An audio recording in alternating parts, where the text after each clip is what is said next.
So the theorems on continuous functions is what we're going to be taking a look at today. And the first one is just intermediate value theorem, or known as the IVT. It says if f of x is continuous on any x in the interval from a to b, then there exists. So this little guy right here means there exists. So there exists at least one value c such that f of a is less than f of c is less than f of b. Now, as it is, the theorem sort of doesn't look all that great. So my job, of course, is to translate it for you. So if we take a look at what this means, it means that you've got values of your function from a to b, and that your function is continuous from there. Remember that continuous means that you can draw the function without lifting your pencil. So I don't know, that looks like kind of a continuous function to me. And this value over here would be f of a, and this value up here would be f of b. So what this is saying is that essentially you can choose any y value between f of b and f of a, any one whatsoever, so all the way along here, and that if you looked to your function, you would be guaranteed to find a value for x. So this, I hope, seems kind of common sense because it's continuous, right? So if you have a value here and a value here and you don't pick your pencil up and you go all the way across here, you should be able to track every single y value from f of a to f of b. And so that one would be f of c. Now, sure, there might be multiple of them, like maybe your function looks more like this, right? It goes back and forth a couple of times. You might be able to find a lot of values for c, right? So C1 and C2 and C3 and all of them, but it says that you can find at least one. Most of these theorems, the way that they are very sort of common sense kind of idea. You kind of go, yeah, well, of course that happens. But what they do is they use sort of special examples of it. So here's our special case of the intermediate value theorem. It will say that your function is continuous, which means that, again, you can just draw the whole thing without picking up your pencil. And you're going to be given that f of a is less than 0 and f of b is greater than 0. So f of a is negative. So here's a. F of a is down here somewhere. And here's b. And f of b is positive somewhere up in here. So your function is continuous, which means that it has to go from f of a to f of b, and you have to sort of be able to draw it without lifting your pencil. So what this one guarantees is that you can avoid it as long as you want to, but sooner or later you're going to have to pass through this very special line here called the x-axis, and so that you are guaranteed to have at least one x-intercept. So guaranteed at least one x-intercept. You can't really avoid it. You could have multiple x-intercepts, but you are guaranteed at least one. Because if the function is continuous, sooner or later it's going to have to pass through 0.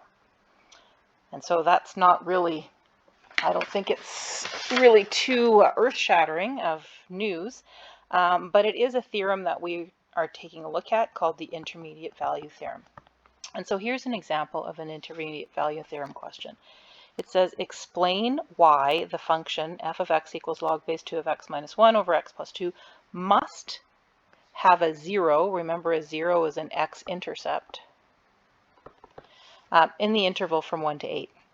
So the first thing that you have to do is you have to prove that it's continuous in that interval. And it doesn't have to be like a massive proof like we did before, like left limit equals right limit equals the function value or anything like that. But you have to say something about how it's continuous. So if we take a look at just log base 2 of x, if you can remember that your graph of log base 2 of x looks something like this, had a vertical asymptote line sort of bent up and over. The x-intercept for this guy would be 1, 0, and you've got yourself your function. So log base 2 of x and then would be continuous for the interval 1 to 8, right? So from 1 to 8, we can definitely say that that log function is continuous. Also, y equals to log base 2 of 8, since it has no, or no, log base 2 of x, since it has no problems, we also have to consider that denominator type situation. So that means also that in my denominator, x can't equal to -2. But notice that is not in the interval from 1 to 8. So no matter what, this thing has no problems from 1 to 8. So now the second thing that we have to do is we have to prove that there exists a 0 or an x-intercept. So what you want to do is you want to try to figure out a positive value and a negative value for this function. So let's try f of 1. If I plug in f of 1, I'm going to get log base 2 of 1 minus 1 over 1 plus 2. Log base 2 of 1 is 0 minus 1, so this is going to be -1/3. The second one that I'm going to be plugging in is maybe log base 2 of, I don't know, let's see, 4 maybe? Let's try that one. Even, you know what, even we could try, no, maybe not 2, that's going to sort of defeat the purpose. Let's try 4.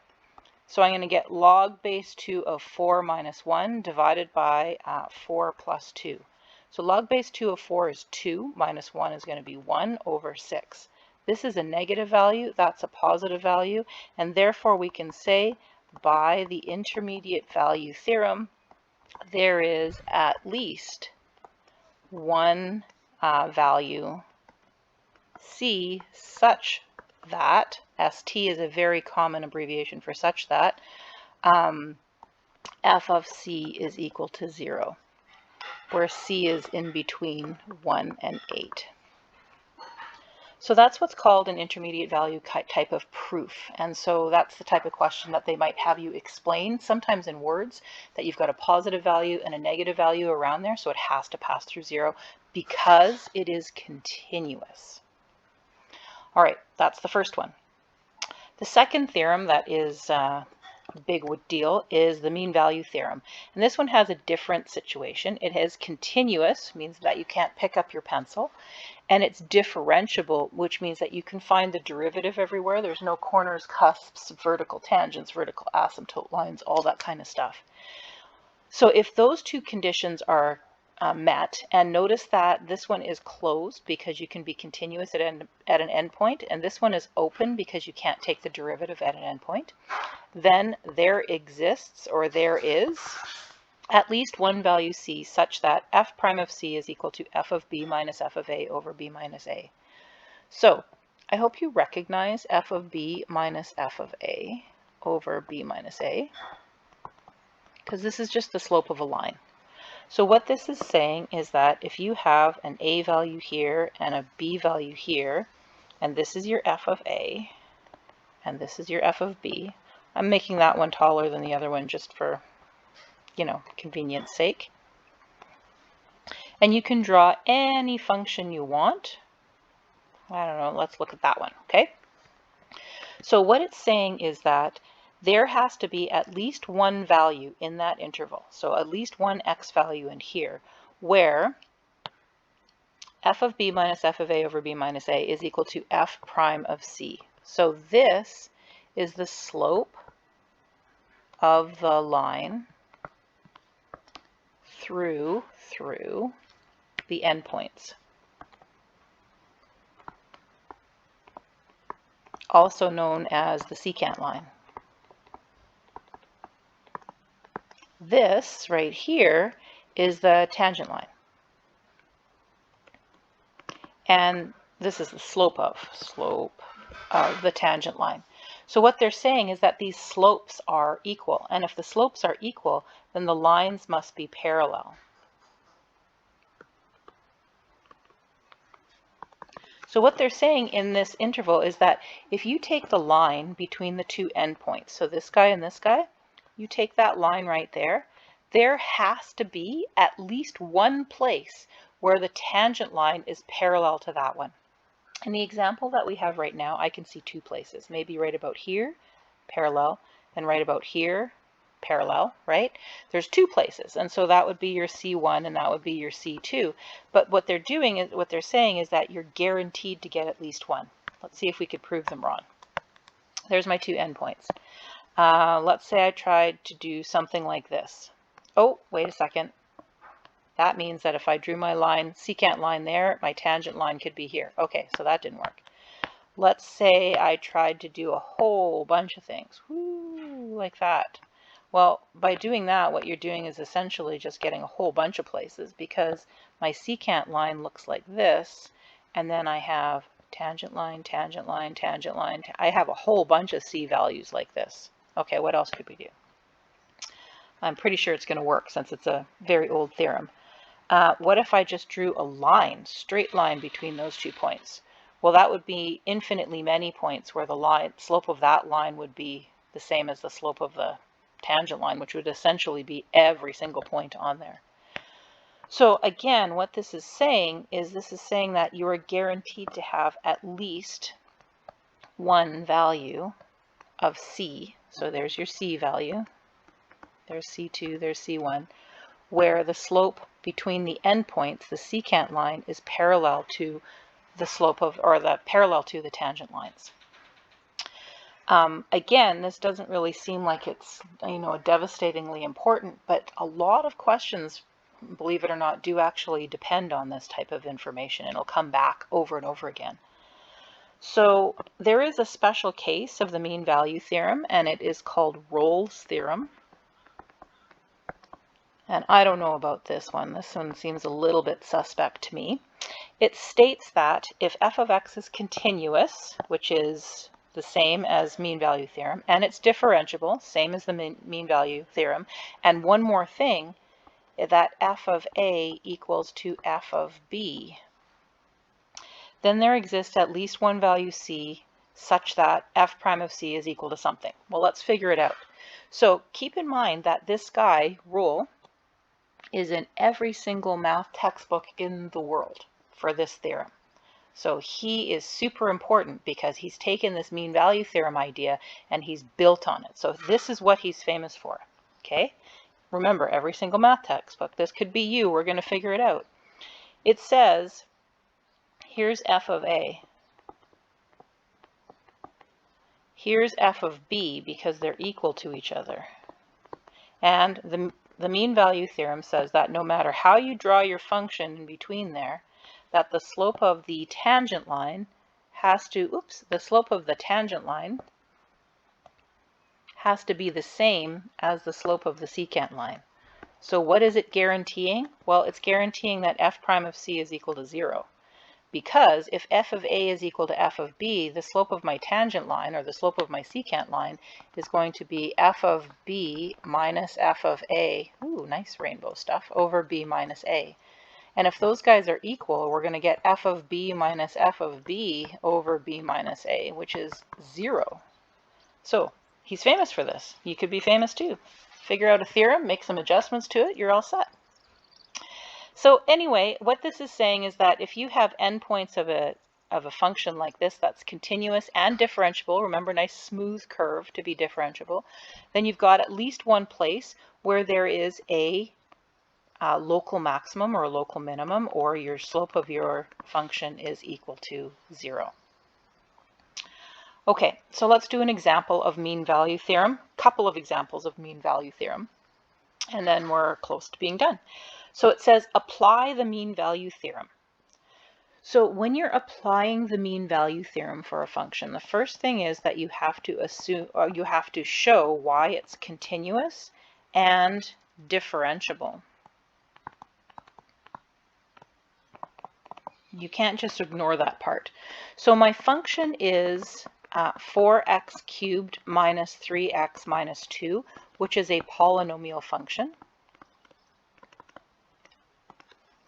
and therefore is continuous everywhere. When we did our continuous definition of continuity, we were told that we could assume that every polynomial is continuous everywhere. So I'm just going to put for all x. Differentiable means that your derivative exists everywhere. So if I took my derivative, which would be 12x squared minus 3, This guy is a parabola, so it's continuous. Therefore, the function is, I'll just say continuous. Therefore, f of x is also differentiable. And this isn't saying that every continuous function is differentiable. What it's saying is that if its derivative is continuous everywhere, if its derivative is defined everywhere, then a function is differentiable, because that's what it means to be differentiable, is that the derivative exists. The derivative exists. Okay, so check, check. It's like a check mark. Apply the mean value theorem. If those two cases are true, then what happens is that there must be some value of c such that f prime of c equals to f of b minus f of a over b minus a. So remember that the b and the a is always the interval that you're dealing with, okay? So in this case, my a value is 0 and my b value is 2. My function is 4x cubed minus 3x minus 2. So I should be able to figure out what those values are. I think that that should be pretty straightforward for me to figure out what those values are. So by the mean value theorem, this is true. So that means that f prime of c will have to equal f of 2 minus f of 0 over 2 minus 0. And I hope I don't throw you off. I'm plugging in. Here's my equation right here. Oh, you know what? I'll do a color for it. Here's my equation right here. I'm going to plug in 2 now. So I'm going to get f of 2, which is going to be f of 2, which is going to be 4 times x cubed. Oh, I forgot the 4. There it is. I was going to say 4 times 8, which is going to be 32. Minus 6 minus 2, and then minus f of 0, which I think is just negative 2, all divided by 2 minus 0, which is 2. The tricky part is, what the heck is f prime of c? Well, f prime of x is equal to 12x squared minus 3. So we take a look up here, f prime of x is 12x squared minus 3. So f prime of c is going to be 12c squared minus 3. I'm just going to plug in using function notation. And now I've got an equation to solve. 32 minus 6 minus 2 minus minus 2 is going to be 26 over 2, which is going to be 13. So 12c squared is equal to 16. C squared is equal to 16 divided by 12, which is 4 over 3. And therefore, c is equal to plus or minus 2 root 3 over 3. So 2 divided by root 3, and I'm going to be rationalizing it. But remember that your x values are somewhere between 0 and 2, and therefore the c value that we're going to get is positive 2 root 3 over 3. So when it says apply the mean value theorem, essentially what it means is it means to find that c value that they're talking about in the mean value theorem. Let me just scroll back for a second. In the mean value theorem it says, apparently, there we go. In the mean value theorem, it says there exists at least one value c. And so when we're applying the mean value theorem, what we're trying to do then is we're essentially trying to find that value for c. Okay, let's do one more mean value theorem question, so that's just an algebraic style question. Let's do one more mean value theorem question so that you can see another way that it is generally applied. Okay, so this question says f prime of x is less than or equal to 4 for all x values. So my derivative is always going to be less than or equal to 4. Okay, no matter what I plug in, it's going to be less than or equal to 4. And we know that f of 6 is equal to 7. What is the smallest value that f of 1 could be? So smallest value that f of 1 could be that we're dealing with. So to determine that you're actually using a theorem for this one, you kind of have to see a lot of them to sort of recognize it. But the thing that gives it away as the mean value theorem is that you're given that f prime of x exists. So if f prime of x exists, it means that f is differentiable. And if a function is differentiable, it is also continuous. So any question that has something to do with f prime we are going to be using the mean value theorem for.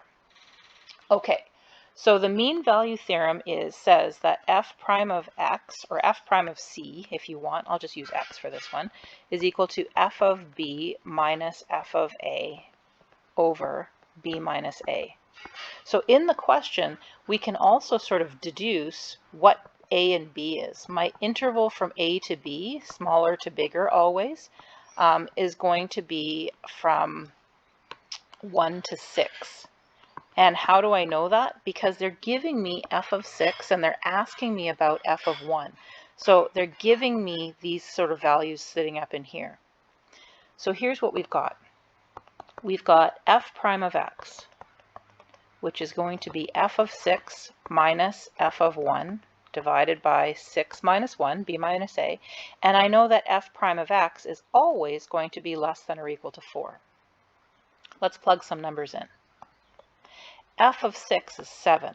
7 minus f of 1 divided by 5 is going to be less than or equal to 4 over 1. Times both sides times top and bottom here by 5, so you get that common denominator. The inequality does not switch because we're not multiplying by a negative, and so I get 7 minus f of 1 is less than or equal to 20. If you want to just keep solving from here, negative f of 1 is less than or equal to 13. Now divide by negative 1, which means that my inequality is going to change direction. And this means that my f of 1 value is always greater than or equal to negative 13. Therefore, the smallest value of f of 1 is negative 13, according to the mean value theorem that we have right here. So it's just an example of how the mean value theorem is used. Okay, now I know I don't have it in the notes. I have some questions for you to maybe go through. So these questions that are on the back of the sheet right here, I do have solutions to. These are all questions that I have taken off of the AP exams in the past on typical questions about the intermediate value theorem and the mean value theorem, so you can sort of see how they work. I would, however, like you to sort of add one last theorem on, and this is my theorem number 4, which is called the extreme value theorem. Now, I haven't really talked too much about what I'm going to say here, but I'm just going to show you the general gist of the extreme value theorem, also known as EVT, and I'll talk about this a little bit more next week. So the extreme value theorem says that no matter what, if a function is continuous, and it only has to be continuous on an interval from a to b, then there exists at least one value b, sorry, I shouldn't say b, one value, let's say z, such that f of z is greater than or equal to f of x, and one value, let's call it p, such that f of p is less than or equal to f of x. So essentially it means that they're on an interval, I'm going to say just in English, on an interval, if a function is continuous,